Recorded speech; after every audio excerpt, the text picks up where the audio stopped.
Well, hello, my name is Chad Hanson. I am a wealth strategist here at Paradigm Life, and it is my pleasure today to teach you a neat little trick that you can use to maximize your retirement income called the Volatility Buffer. Just to give you a quick background, I'm a full-service stockbroker, registered investment advisor, retirement planning counselor, life and health insurance agent, and property and casualty insurance agent. Been in this business since 1999. And I do know the ins and outs, the good, the bad, and the ugly of Wall Street and everything else out there. So there's my background, my perspective. The volatility buffer is just a little known trick that you can use to make sure that you don't cannibalize your retirement accounts. So let me get rid of this web camera here. And let's go into the meat of the presentation. The volatility buffer. Here we go. So the volatility buffer is something you can use, like I said, to do some really cool things with your retirement dollars.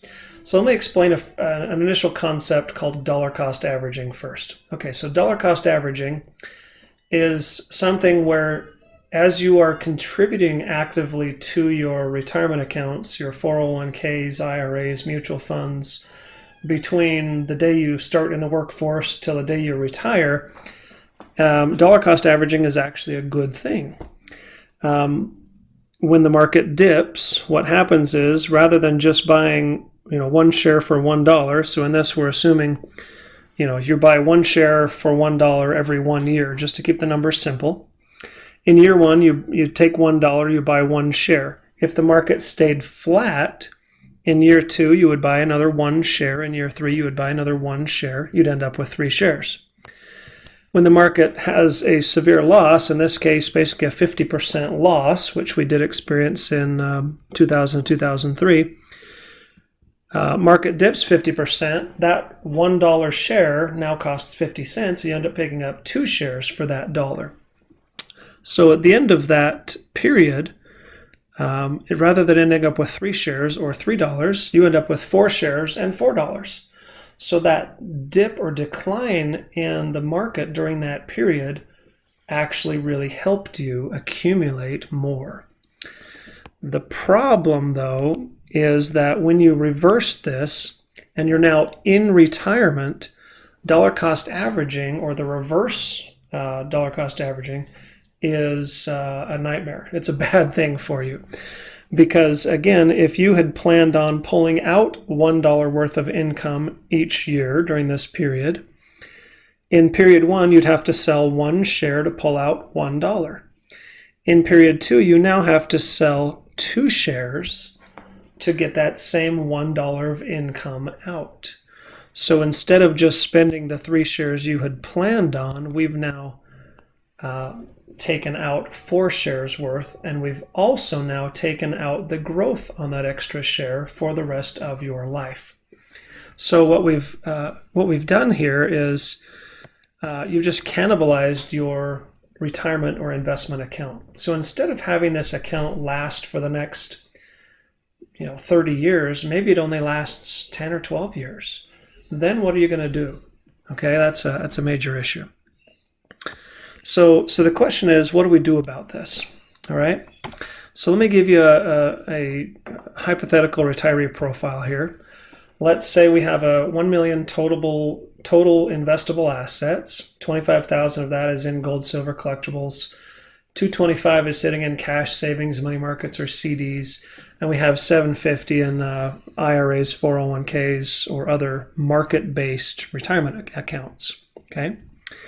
So this is what we're going to focus on right now, okay? And we'll come back to these others. So let me give you this scenario. This retiree says, okay, I want to pull out $75,000 per year out of these assets, not including Social Security, which may be too high of a withdrawal rate, but let me just show you what that would do and how you might be able to change it or fix it based off what's happening in the marketplace. So This is thanks to a software we have called the Wealth Building Cornerstones, and it shows this scenario. So we have the $75,000 investment, and we now start to pull out $75,000 every year for 20 years. Okay, and we've intentionally used a 20-year period here where we had a unique set of losses or negatives towards the beginning and some really high growth toward the end. Okay, and what you'll notice is if we look at this scenario versus this scenario, all we did was we flipped these returns. So this 3.99 is down here, 3.99. This 31.69 is now up here. So by changing the sequence of returns, we dramatically change what happened to your retirement income, all right? So in the first scenario, this is the actual real market. This is what really happened to the S&P 500 index between 1970 and 1989, really, the end of 89 or the beginning of 90. So if we pulled out $75,000 each year, annual income, in the positive years and the negative years, we see our account value slowly decrease until 13 years into this retirement path, we run out of money. So if this person had planned on living on that income for 30 years, well, they're out in 13. It's done. If we reversed the returns and we had our nice high yields up front to bolster up that account before we had some of those returns down, or those down years later in the portfolio, then this person might be just fine. Well, that's a big difference between these two. Unfortunately, nobody has a crystal ball. So the day you retire, we don't know if you'll experience a period of booming growth and gains, or if you'll experience a period of losses. Even minor losses can be catastrophic in this scenario, okay? So with that said, we have to really plan for the worst. We have to plan for this scenario. We have to say, what could we do to increase the probability of success in that first scenario? Well, here's a solution for you. So this is without the volatility buffer. Now let me show you with the volatility buffer. The volatility buffer is simply saying when we don't have enough of a return to provide the $70,000 of income, that next year we just skip the income. When we have a loss, same deal. We just skip the income the next year. Another loss, same deal. We just skip the income that year. So in this scenario, we skipped 3 years of $75,000. Where did the income come from in those years? Well, if you recall the hypothetical profile, it indicated that we had $225,000 of cash or cash equivalents. So we used that during these 3 years, 75, 75, 75. That just wiped out the 225. Even with these bad returns, by skipping those 3 down years, we saved the portfolio. We started with 750. 20 years later, we have 930. So it worked. Now, a lot of people will argue and say, well, what if we just had that 225 invested from the beginning, right? What if we had included that with the 750? Wouldn't all of that extra money be enough to overcome those negative years? To some degree, yes, but not completely. Let me show you. So let's go to another calculator here. So what I did now is I said, let's put in the full 975 and let's withdraw the same 75 each year. We have those same sequence of returns, those same negatives. We're still withdrawing 700 or 75 a year. And now by the end of 89, beginning of 1990, we have 821. Remember our previous scenario with the volatility buffer, leaving that 225 essentially just sitting in a pile of cash, we ended up at 932. So it actually made more sense to leave that 225 outside of the market, not invest those dollars, than to have it invested or included in that portfolio. Without the 225 in the portfolio, using that 225 to simply fill in these gaps and take income in those down years, just 3 years worth of volatility buffer. 20 years later, we have 932 in the account, versus if we left all of that money invested, we end up with 821, which is 111,000 less. Okay, so we can see that having more money in the market is not the solution. That's not the answer.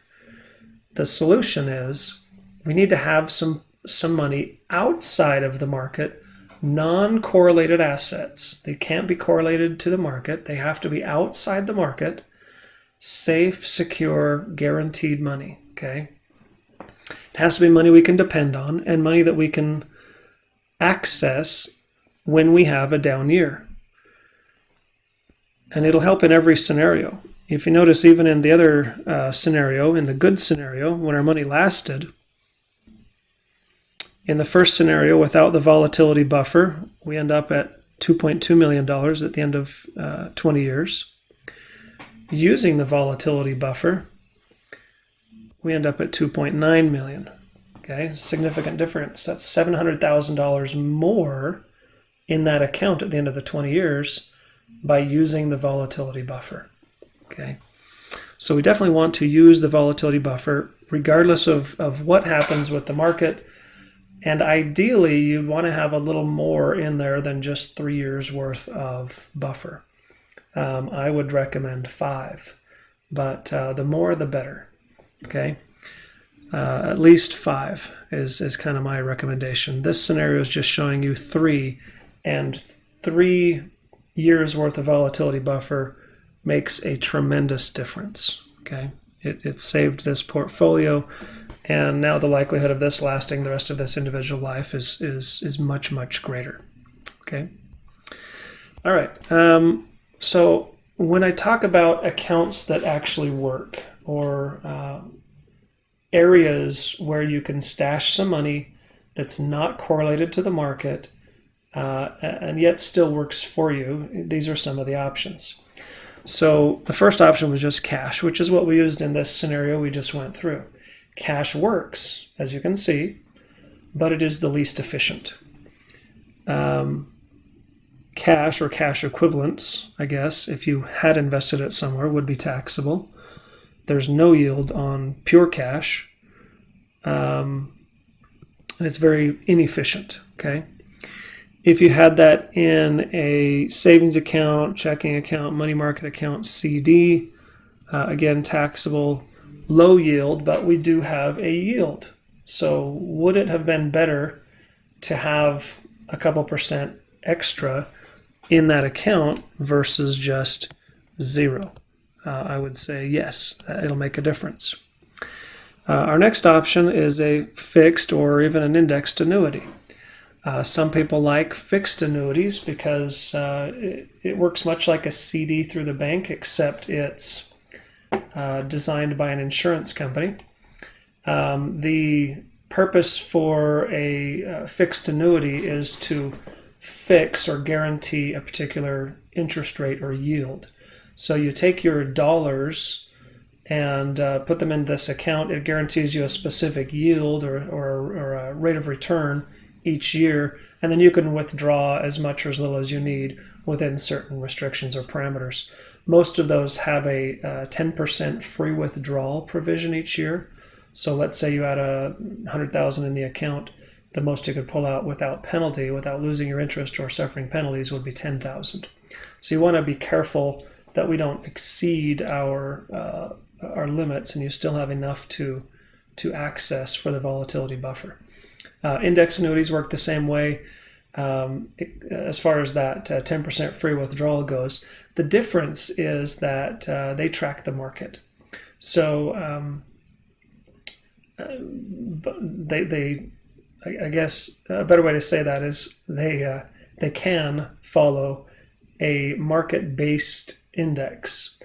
That index isn't actually invested in the market. It's not an official index. It's generally an insurance company's index that they put together to mimic or track something like the S&P 500. So you're not actually investing directly in the stock market. You are really in just a fixed account with some upside. So they do give you zero downside. They give you principal protection, but you can participate in some of the upside of the market. So that's an indexed annuity. Typically low to maybe mid-range yield. You can expect anywhere from 3 to 5% there long term. The benefit is you have some safety, some security, and some guarantees that you're not going to find elsewhere. The next option is a single premium immediate annuity, or a SPIA. There's another derivative of this called a DIA, which is a deferred income annuity versus a single premium immediate annuity, where you can kick the can down the road a little ways and say, I'll turn this on for income when I need it, but until then I'll keep it growing or accumulating. The single premium immediate annuity starts income now. So if you're going to use this strategy, you probably want to put a larger chunk of your money into the SPIA, the single premium immediate annuity, and have very little money actually in the investment-based account. So this would be for someone who's a little more risk averse, who really doesn't like the market that much, who is worried that rather than maybe having 3 down years or 5 down years in the next 20 or 30 years, we might have 10 down years. And then, we've got catastrophic portfolio failure. So if you're worried about that, if you're worried about the market, doing something like a single premium immediate annuity might be a good option. A lot of people use those to mimic their own pension plan, if you will. Rather than relying on an employer pension plan that will pay for or pay a fixed dollar amount to you for the rest of your life, you can create your own. Take a lump sum of money, give it to the insurance company in exchange for a payment back to you every month or every year for the rest of your life, no matter how long you live. So that's what a single premium immediate annuity can do for you. It will allow your income to stretch into perpetuity. As long as you live, you will never have to worry about running out of money.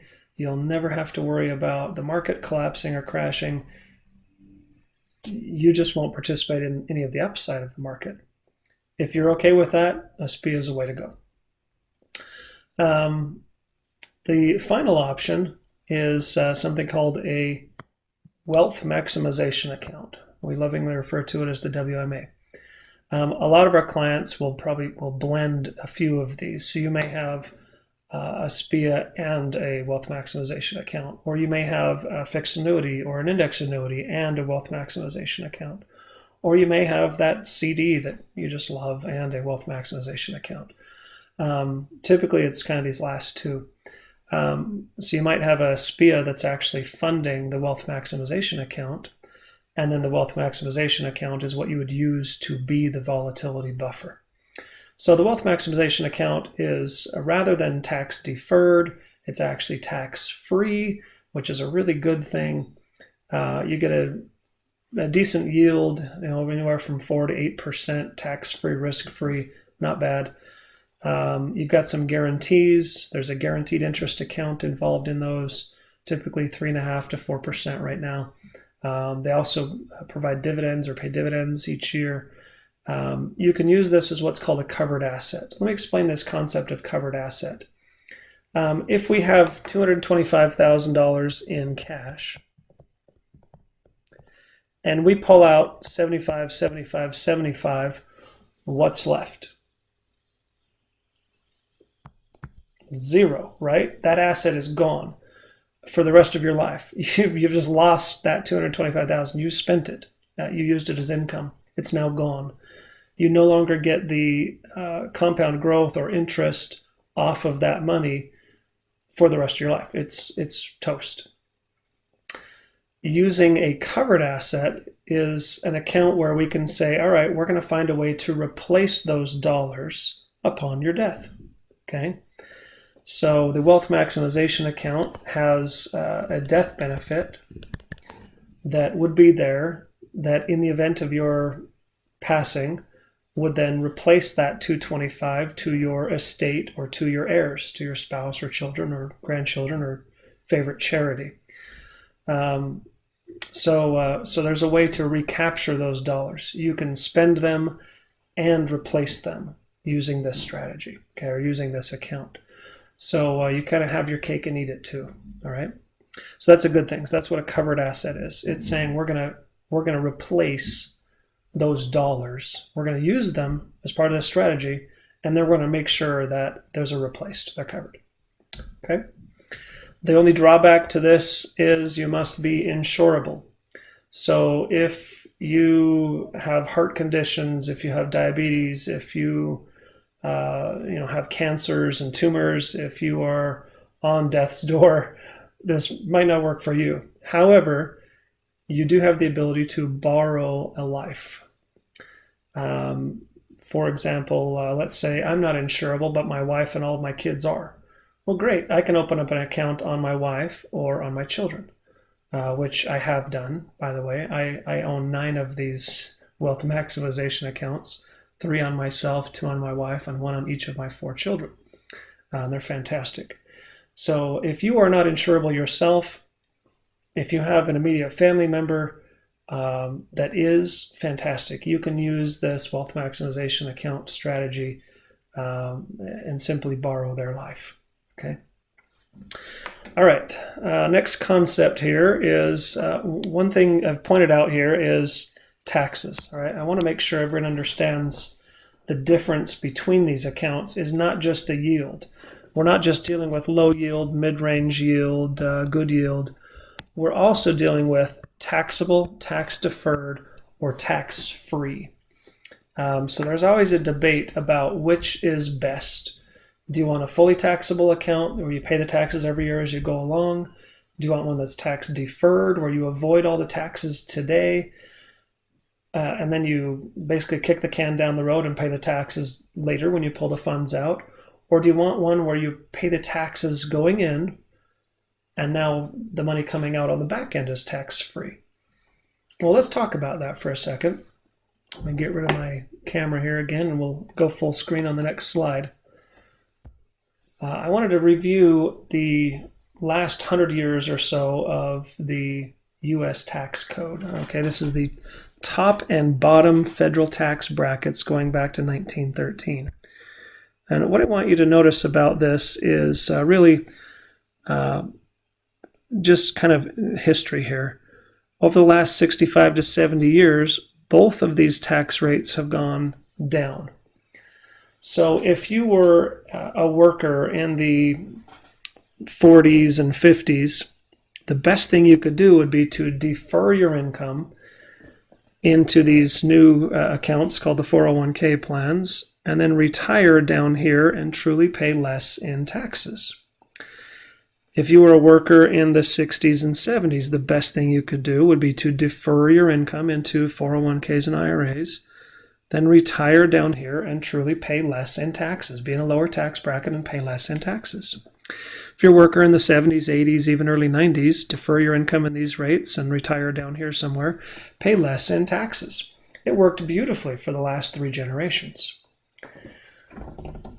And that all came to a close when we hit this wall right here that I will call $20 trillion of debt. So the U.S. government tried the cash for clunkers, the bailouts, the TARP monies, the quantitative easing, QE1, QE2, QE infinity. All of those things did very little to stimulate the economy and dig us out of the hole. So now we have one tool left. Every country has one major tool. You can probably guess what that is. Increasing taxes. All right. So taxes have gone down for the last 60 or 70 years. Now we're going to go the other direction. Okay.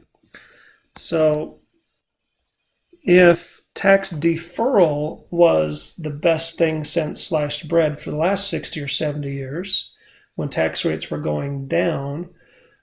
Do we think it is still a good idea going into an increasing tax environment for the next who knows how many years? Does it make sense to defer your income at these low tax rates in order to pull out those same dollars down the road at double or triple the tax rate? Well, I would argue that no, it doesn't make any sense. It doesn't make sense to do that. All right. So using a tax deferred account, especially as your primary source of savings going forward, is just not going to work. What your parents and grandparents and great-grandparents did was fantastic, but it's not going to work for you. You have to do something different today. So we need to start looking for ways to have after-tax income, tax-free income. There are very, very few places where we can find that. And I want to point those out to you. There's really three. We have a municipal bond or muni bond fund. Municipal bonds are generally state or federal tax-free, but typically not both. Sometimes you can get both, but it's increasingly more rare. So that's one strike against a muni bond. When it comes to the investment risk, well, there's no stock market risk with a muni bond, but we have interest rate risk, which affects all bonds. Meaning rates are really low right now. You're just not getting much yield. And when rates increase, bond prices will decrease. Interest rates and bond prices kind of have this teeter-totter effect. When interest rates go down, bond prices go up. Meaning, let's say you bought a bond that was paying 5%, and new bonds are now being issued at 3%. Well, your bond that's paying 5% just got more valuable, okay? The opposite happens when interest rates increase.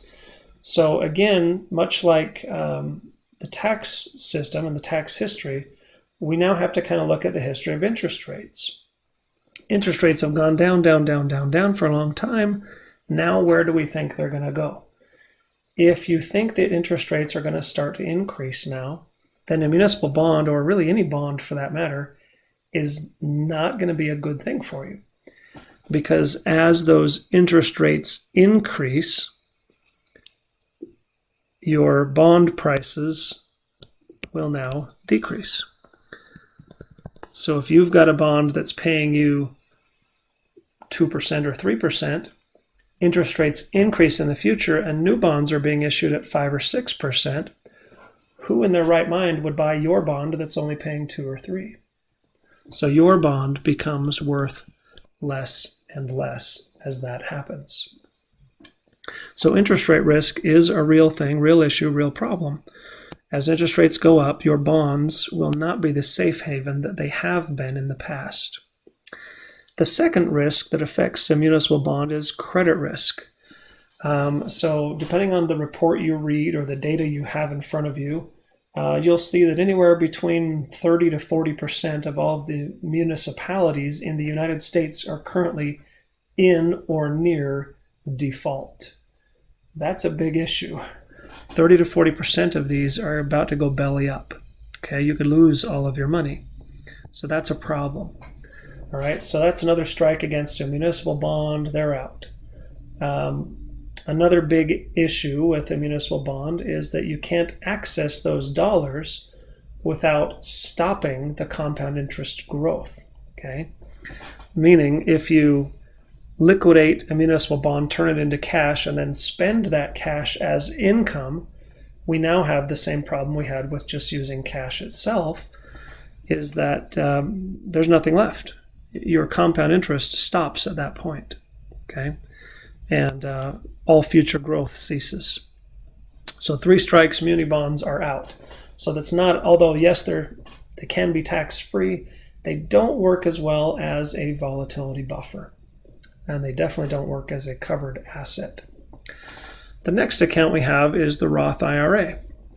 A Roth IRA is tax-free, both state and federal, so you don't have to worry about any taxation there. But where do you invest your Roth?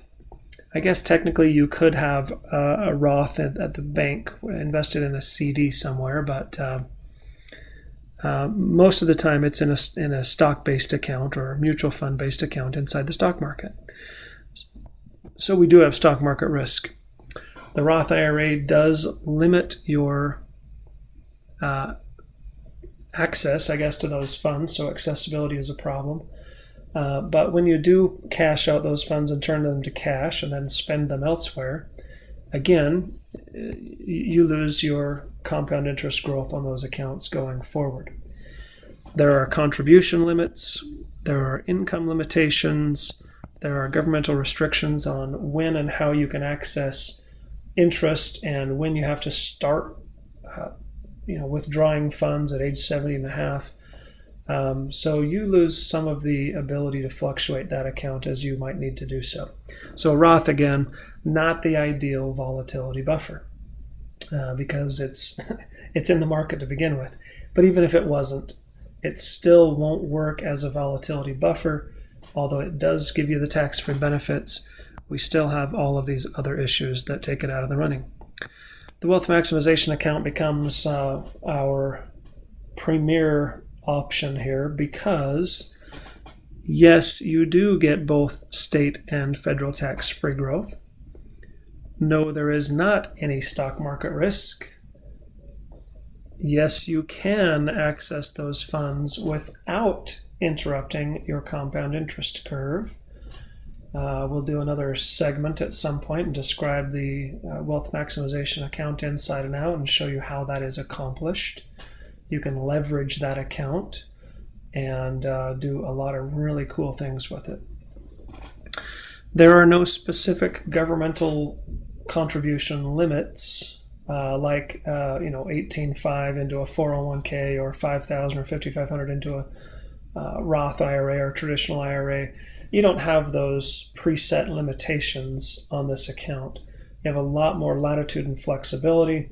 If you want to put in $100,000 a year, great, do it. You want to put in $1 million, great, do it. You're not going to hit those restrictions that you would in another qualified plan. Income limitations. If you earn too much money, you get kicked out of the club, you can't contribute to a Roth IRA. You don't have that problem with the Wealth Maximization Account. Those funds are going to grow. It doesn't matter how high they grow. It doesn't matter how much you earn. You're not going to be inhibited as far as how much you can put into that account based off of any specific limitation of income. You access principal and interest without penalty, without restriction. If it's available in your cash account, you can use it.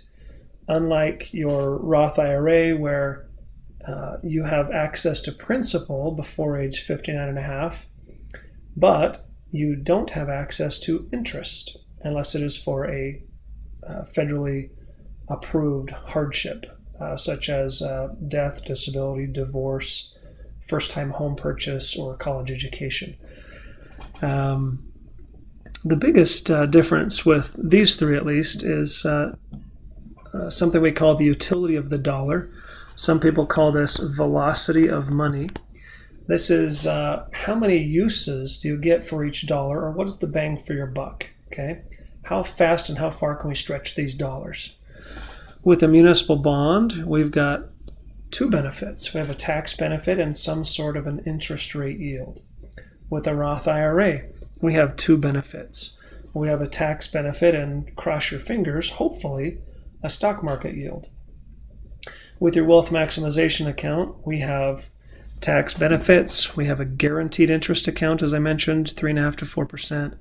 We have dividends, depending on the company, higher and lower. These are private accounts. They're not reported anywhere. They're not reported to the IRS. You're never going to get a tax statement in the mail that you have to submit with your taxes. There's no 1099s, 1099 interest statements. They are off-the-grid funds. As I mentioned earlier, yes, there is a death benefit. It will replace those assets upon your passing to your estate or to your family, so we don't lose the ability to spend all of those assets down the road. Those death benefit proceeds will bypass probate. So there are no attorney's fees, court costs, time delays on those funds. They go directly to your named beneficiaries. You take out all the red tape and all the hassles. The cash inside of these accounts that accumulates and grows, we call cash value. That cash value is actually protected by state law from liability or lawsuit. Depending on your state, you may have more or less protections than another state. When you meet with your wealth strategist, we can review your state and show you the limitations, if any. This is very, very important for a business owner. You want to make sure that you've got some money that is safe and protected from your creditors, from liability and lawsuit. You could have $1 million in this account, and depending on the state you live in, maybe nobody can even touch that, or have very limited access to those funds in those events. So it does have many other advantages over any of these other accounts we were discussing previously. And then, of course, you can add on some additional benefits if you want. If you're younger, maybe you add some disability protection in there. If you're older, maybe we add some long-term care benefits, so that not only can it serve as your volatility buffer, but it can also serve to take care of you when you need care. So that is the volatility buffer. The key points, again, is just a high-level review. The market is perhaps not the safest place for your funds. What you'll notice in the background here, I simplified this into 3 made-up years, but this is actually the actual S&P 500 going from 1997 through 2016. So this is the last 20 years of the market. And what you'll notice here is the market has gone up and down and up and down. And currently, where are we in the market? Well, we're at a high, okay? The last 2 market cycles kind of hit this ceiling here and then declined. The first decline, we saw a 50% loss. The second decline, almost a 60% loss. Where do you think the next decline will be? How long will it last? How severe will it be? We don't know.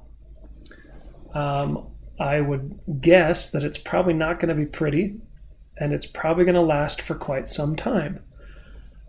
Which means if you are currently actively contributing to any market-based account, what you are doing right now is you are buying high, and then when you need to pull shares out down the road, you'll be selling low. Does that make sense? Well, conventional wisdom says no. You're supposed to buy low and sell high. So ideally, you needed to be buying your shares in here and then pulling them out of the market up here. Okay, get them out when the market is at a high versus at a low. So whether you want to just pull all your money out of the market now and protect it and preserve it is totally up to you. But it may make sense to take a chunk of that, whatever you're comfortable with, and start to do that. Shift it over to your Wealth Maximization Account. Shift it over to a single premium immediate annuity. Put it somewhere where it's going to be safe, secure, protected, and guaranteed. If the market plummets tomorrow, you're going to be just fine.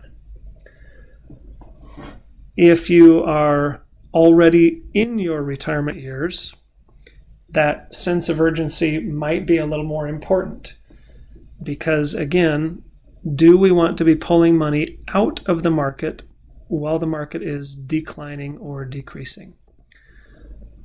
No, we do not. Because again, we have to sell more shares in order to get that same income out of the market. So pulling money out of the market when the market is going down is really the worst thing you can do. That is going to collapse or cannibalize that account quickly. So you may want to look at some other options. You may want to minimize the market-based account assets that you have. And I'm not talking about just moving up from stocks to bonds, because as we talked a few slides ago, bonds still have some issues with the market, and they definitely have some issues with interest rates and interest rate increases. So you're not safe in the bond market either. So you want to be looking for ways to minimize that risk. If you like the market, you're bearish on the market, you think long term the market's still going to be fine, well, sure, we'll have some down years, but the market will end up much higher than it is now, then fantastic. Leave your money there, but carve out some to have a volatility buffer. I don't care if you have it buried in a bucket in your backyard, or if you want to use a wealth maximization account, you will be better off by having a volatility buffer.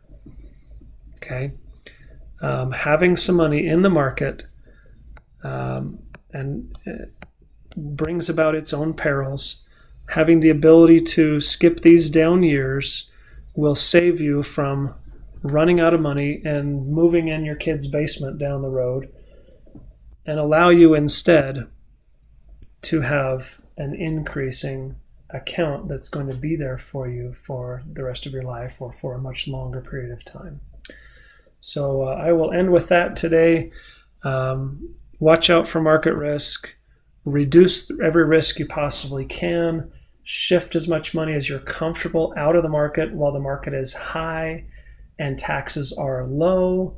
It's the perfect environment right now to do that.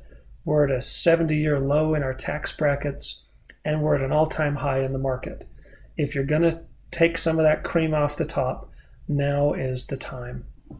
Okay, so move some of that money out of the market. Put it somewhere safe, secure, and guaranteed. And of those, try to find one that is also tax-free. With our tax-free options, the Wealth Maximization Account is the winner because it can do so many other things for you as well. If you'd like some more information on any of that, I would definitely encourage you to take note of these three. The first is go to paradigmlife.net. If you don't have an account there, register for an account. Inside there, you will find a whole bunch of videos and vignettes just like this that will teach you some amazing concepts and ideas. It will show you some tips and tricks that you can use to really get ahead in life, and you will learn things that nobody else out there knows or understands. I guarantee you, your CPA and your attorney don't know all that information. Your investment advisor, I don't care how qualified they are, they won't know a lot of this information. It's not taught by Wall Street. It's not conventional, traditional wisdom, and that's a good thing. The traditional, conventional wisdom is not working right now. So we need to be doing something different. So definitely visit paradigmlife.net, enroll in those courses, watch those videos. You will thank yourself, I promise you. The second, I would encourage you to Google this title. Google Optimizing Retirement Income by Combining Actuarial Science and Investments. Or even Google Wade Pfau, P-F-A-U, the author here, PhD. He and some of his associates have written this amazing article. It's a free PDF. You can download it for free. It won't cost you a dime. It's 27 pages long. It's full of tremendous information about the market, about the covered asset strategy, about volatility buffers, about having options. In my book, options are power. The more options you have, the more power you have to make a better decision with your money. So this is going to teach you a lot more information about how and why these work and how to maximize your portfolio. Okay, so optimizing retirement income by combining actuarial science and investments by Wade Pfau. The third is go dig up a recent statement of every investment account that you have. Your 401k plan, your TSP, your TSA, your 403bs, your IRAs, your Roths, your mutual funds, everywhere you've got money invested, get a recent statement and get a copy of that to your Paradigm Life wealth strategist. We can take those numbers, run it through these calculators like I have shown you today, and show you what your real numbers might look like, and give you a better idea of how this can work for you personally and how it can improve your odds and make sure that you don't end up penniless and poor. I hope you've learned some good things today. I'm happy to have spent some time with you. And if you need to leverage me in the future, there's my information down at the bottom. Feel free to use me and abuse me. I'm here to help.